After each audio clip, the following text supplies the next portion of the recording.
जय हिंद। मैं आज बात करूंगा आपसे हरियाणा के महेंद्रगढ़ में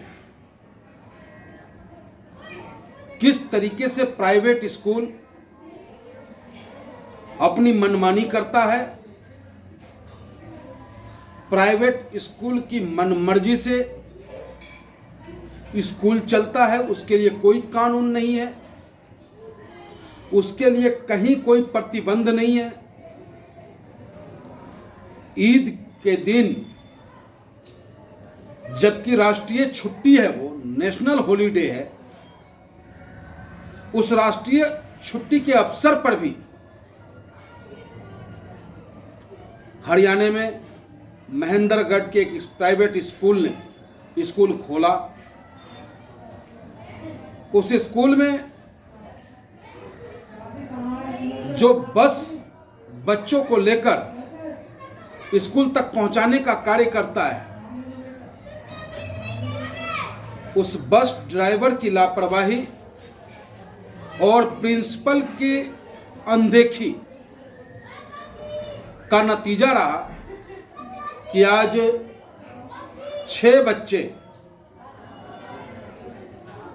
बच्चे असमय ही काल के गाल में समा गए और 10 बच्चे हॉस्पिटल में हैं। इसका जिम्मेदार कौन? हरियाणा की भारतीय जनता पार्टी की सरकार, हरियाणा परिवहन विभाग, हरियाणा बेसिक शिक्षा विभाग, वो प्रिंसिपल, स्कूल का ओनर या ड्राइवर। ईद के दिन स्कूल खुलना ही एक सबसे बड़ा अपराध था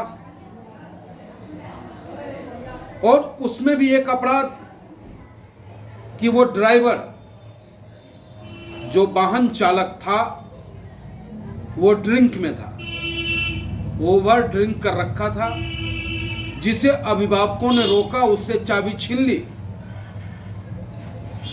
प्रिंसिपल को इस सारे घटनाक्रम से अवगत कराया गया कि वाहन चालक नशे में है, इसलिए मैं इसकी चाबी ले लिया। उसके बावजूद प्रिंसिपल ने उसे अनसुना किया। प्रिंसिपल अगर वाकई चिंतित होता, उन बच्चों के प्रति चिंतित होता, अभिभावकों के प्रति, तो वो कहता कि ठीक है आप इसे रखो, मैं दूसरा ड्राइवर भेज रहा हूं। लेकिन उस प्रिंसिपल ने भी कहा कि कोई बात नहीं, आप इसे चाबी दे, ये सही सलामत लेके आएगा। और उसका नतीजा रहा कि आज 6 बच्चे असमय ही मौत के घाट उतर गए। उस घरों का चिराग बुझ गया जिस घर के अभिभावक अपने बच्चों को पढ़ाकर लिखाकर अपने भविष्य की तैयारी कर रहे थे, वहां अंधकार ही अंधकार छा गया। लेकिन हुआ क्या? ढक के 3 पात, ड्राइवर को अरेस्ट, प्रिंसिपल को अरेस्ट। अरे बड़ी मछली कब पकड़ी जाएगी? बड़ी मछलियों पे कार्रवाई कब होगी? और ये सिर्फ हरियाणा महेंद्रगढ़ की समस्या नहीं है, ये समस्या राज्यव्यापी नहीं है, ये समस्या देशव्यापी है। पूरे देश में प्राइवेट शिक्षा माफियाओं का मकर जाल है। महंगी शिक्षा परोसना, सुविधा के नाम पर कुछ भी नहीं देना, और जब कोई ऐसी बात आ जाए तो कभी कभार प्रशासन एक्शन में आता है, परिवहन विभाग एक्शन में आता है, कलेक्ट्रेट एक्शन में आता है और यह आदेश फरमान जारी कर दिया जाता है कि उन तमाम वाहनों का फिटनेस जांच की जाए जो स्कूल में बच्चों को ले जाने और ले आने का कार्य करते हैं। क्या इतना कर देने मात्र से इन समस्याओं का समाधान है? यह पूछता है all India मजलिस-ए Ittehadul Muslimeen. All India मजलिस-ए Ittehadul Muslimeen हमेशा महंगी शिक्षा के खिलाफ रहा है। मैं गाजियाबाद में रहता हूं। गाजियाबाद में प्राइवेट स्कूल के स्वामियों की मनमर्जी इतनी चलती है कि हाई कोर्ट के निर्देश होने के बावजूद भी वो लॉकडाउन का फीस तक माफ करके राजी नहीं होता है। जो उनका मानक है EWS के बच्चों को एडमिशन देने का, वहां तक वो पूरा नहीं करते हैं। और सबसे महंगी पढ़ाई, और बच्चों में संस्कार क्या भरते हैं ये? तो देश के नौजवानों, देश के अभिभावकों, मैं आपसे अपील करता हूं और सरकार से भी अपील कर रहा हूं कि आज जो ये महंगी शिक्षा परोसी जा रही है, क्या आप उम्मीद करते हो कि मध्यम वर्गीय परिवार या गरीब परिवार का बच्चा शिक्षा प्राप्त कर पाएगा? क्या शिक्षा सिर्फ अमीर घरानों के लिए रह गया है? क्या फिर वही युग आ गया है कि एकलव्य को शिक्षा नहीं दी जाएगी? कर्ण को शिक्षा इसलिए प्राप्त नहीं होगा क्योंकि वो राजा का बेटा नहीं, जमींदार का बेटा नहीं।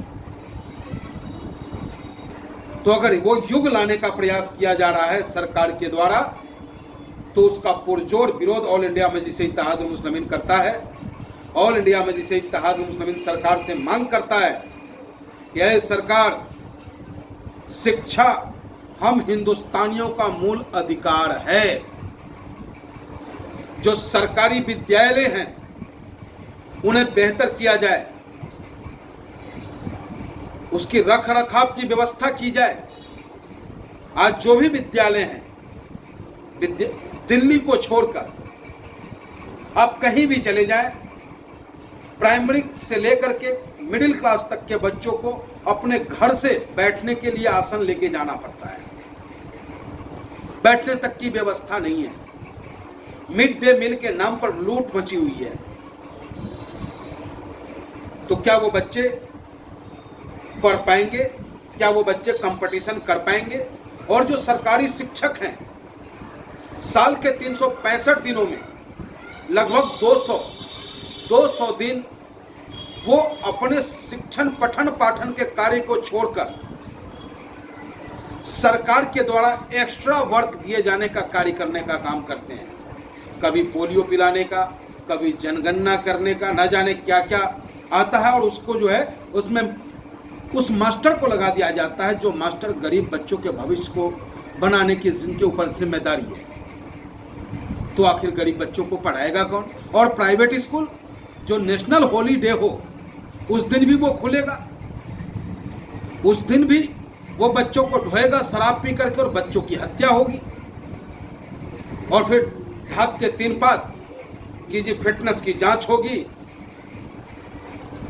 तो ये सब गलत है। इसका मैं पुरजोर विरोध करता हूं और सरकार से मांग करता हूं कि इन सब जो प्राइवेट माफिया, शिक्षक माफिया हैं, इन पे अंकुश लगाई जाए और गरीब बच्चे, मध्यम वर्ग परिवार के बच्चे कैसे पढ़ेंगे उसकी व्यवस्था करने का काम करें।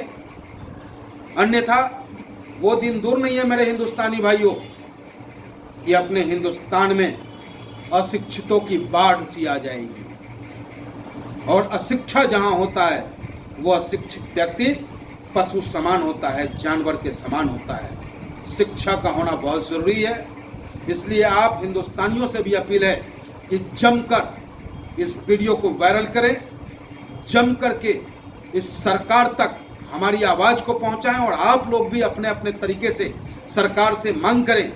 जिस दिन सरकार में मंत्री हो, मुख्यमंत्री हो, डीएम हो, एसएसपी हो, उनके बच्चे प्राइवेट स्कूल में पढ़ना बंद करके सरकारी स्कूल में पढ़ना शुरू कर देंगे और ये कानून बन जाए कि अमीर का बच्चा भी, सरकारी अधिकारी का बच्चा भी और मंत्री का बेटा भी प्राइवेट स्कूल नहीं सरकारी स्कूल में पढ़ेगा, तो मैं समझता हूं कि स्वतः ही सरकारी स्कूल की स्थिति बेहतर हो जाएगी और उस गुरुकुल में न कोई अमीर होता है न गरीब होता है।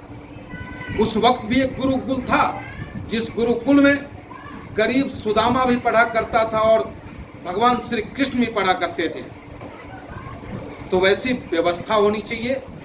एक तरफ तो हम बात राम राज्य की करते हैं और दूसरी तरफ एक तरफ समानता की बात करते हैं, और अंतर इतनी बड़ी है कि गरीब के बच्चों को शिक्षा के नाम पे जीरो और अमीर के पास पैसा है तो फैसिलिटी के नाम पर सब कुछ। जबकि ठीक है कि अमीर आदमी टैक्स देता है, क्या गरीब आदमी टैक्स नहीं देता? गरीब आदमी अगर एक माचिस भी खरीदता है अपने घर में चूल्हा जलाने के लिए तो भी वो सरकार को टैक्स देता है। गरीब आदमी एक दवाई पैरासीटामोल भी खरीदता है तो उस पर टैक्स देता है। गरीब आदमी रोटी भी खाता है उस पर टैक्स देता है। गरीब आदमी मजदूरी करता है, उस कमाए मेहनत गाड़ी कमाई से भी सरकार को टैक्स देने का काम करता है। लेकिन सुविधा के नाम पर गरीबों को कुछ नहीं। 5 किलो राशन में आप बेवकूफ़ बनाना चाहते हैं तो ये बेवकूफ़ी नहीं चलेगी, ये बेवकूफ़ बनाने की दुकान नहीं चलेगी। आपको बेहतर शिक्षा की व्यवस्था करना होगा। ये मांग ऑल इंडिया मजलिस इत्तेहादुल मुस्लिमीन का है, ये मांग हिंदुस्तान की आवाम का है। जय हिंद, जय भारत, हिंदुस्तान जिंदाबाद, संविधान जिंदाबाद। जागो सरकार जागो, जागो अधिकारी जागो। ये जो घटनाएं हैं ये सिर्फ स्कूल कमी नहीं है, ये सरकार, अफसरशाही और उन प्राइवेट लोगों के मिलीभगत गठजोड़ का नतीजा है कि इस तरीके की घटनाएं गाहे बगाहे होता रहता है। जो संज्ञान में आ जाता है उसे हम सब लोग देखते हैं और जिसे दबा दिया जाता है जिस घटना को, उसे कोई नहीं देख पाता है। इसलिए मेरी सरकार से अनुरोध है कि पढ़ाई सरकारी स्कूल में बेहतर की जाए, सुविधा बेहतर की जाए, पंखा हो, बेंच हो, विद्यार्थियों को सारी सुविधा मिले, न कि मिड डे मील के नाम पर उस बच्चों को और अंधकार में धकेलने का काम ये सरकार करे। जय हिंद।